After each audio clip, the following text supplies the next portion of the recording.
Data penderita penyakit ginjal di Rumah Sakit Dr. Sobirin tahun 2022 mencapai 557 orang.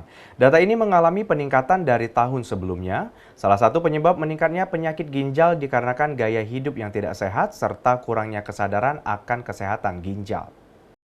Berdasarkan data Rumah Sakit Dr. Sobirin, penderita penyakit ginjal kronis pada tahun 2021 mencapai 543 orang. Sedangkan pada tahun 2022 mencapai 557 orang. Artinya, penderita penyakit kronis meningkat setiap tahunnya, dengan rata-rata usia yang bervariatif, mulai dari usia 30 hingga 60 tahun. Bahkan di usia muda yang disebabkan oleh gaya hidup yang kurang sehat.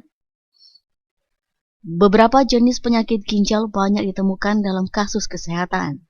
Salah satu penyakit yang sering ditemukan yakni penyakit ginjal kronis, yang memiliki beberapa faktor penyebab, seperti darah tinggi, kencing manis, hingga infeksi. Dokter spesialis penyakit dalam Fahdevi Kurniati menyampaikan, antisipasi dalam mencegah penyakit ginjal kronis yakni dengan minum air putih sebanyak 8 gelas dalam satu hari. Kemudian mengkonsumsi makanan yang sehat. Air putih yang banyak-banyak, minimal 8 gelas sehari, lebih dari itu tidak masalah.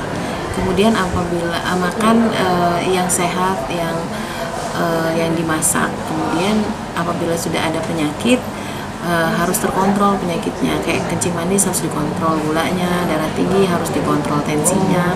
Kemudian kalau misal ada batu harus berobat ke dokter, jangan makan obat yang tidak jelas, yang jamu ataupun herbal-herbal yang belum jelas BPOM adanya atau tidak.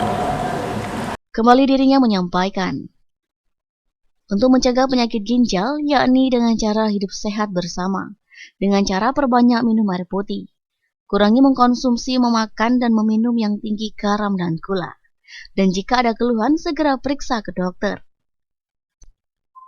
Regita Laura, Silam Padi TV.